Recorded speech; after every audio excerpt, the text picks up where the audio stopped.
لە شاخەکانی پێنجوێنەوە بەردەکان دەهێن و لەم کارگانە دەیان هاڕن و دواتر ڕەوانەی بەغداد و شارەکانی ناوەڕاستی عێراقی دەکەن بۆ دروستکردنی کاشی و کەرەستەی بیناسازی.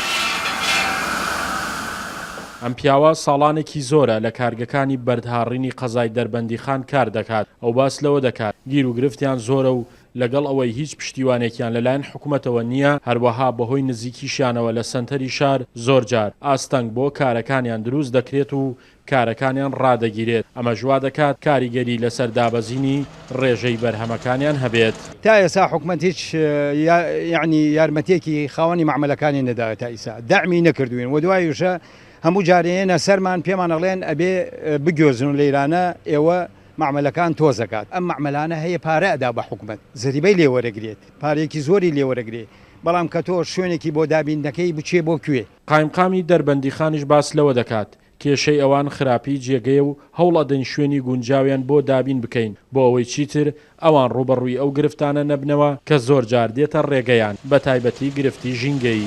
نووسراومان کردو بۆ وەزارەتی دارایی بۆ کشت و کاڵ بۆ ئێ بتوانن هاوکاریمان بکەن و جۆرە گۆڕەکاریە بکرێت لە پرۆژەکە بۆ ئێ بتوانین ئەم کارگانە بگۆزینەوە بۆ ئەو شوێنانە. ئێمە هەست کاتێک جێگەمان بۆ دابینکردن ئەو کاتە ئەتوانین ئیجباریان کەین کەوا بگۆزن. تا ئەو کاتە ئێمە پابەند دەبین بەوەی کەوا ڕێگریان لێ نەکەین کە ئیش بکەن.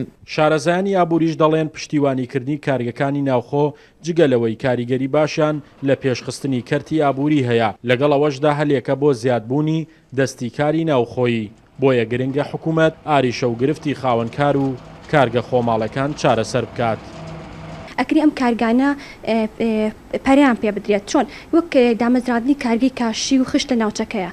ئەمە بێتە هۆی کەم بوونەوەی زەخت لەسەر حکوومەت بەهێنانی ئەم کەرەستانە بۆ پیشەسازی لە ناوخۆیە و چۆن بڵێن بۆ بێتە هۆی زیادبوونی ڕاکێشانی دەستی کار و بەرزبوونەوەی بژەوی هاوڵاتیان. ژمارەی کارگەکانی بەردهاڕین لە قەزای دەربەندیخان زیاتر لە 10 کارگەیە و نزیکەی 100 کرێکار ڕۆژانە کاری تێدا دەکەن و مانگانە بە بازووی دەستیان دەیان تۆن بەردی ڕەنگا و ڕەنگ دەهاڕن و ڕەوانەی بازاڕەکانی دەکەن. شاخەوان محەممەد، کورسات نیوز، دەربەندیخان.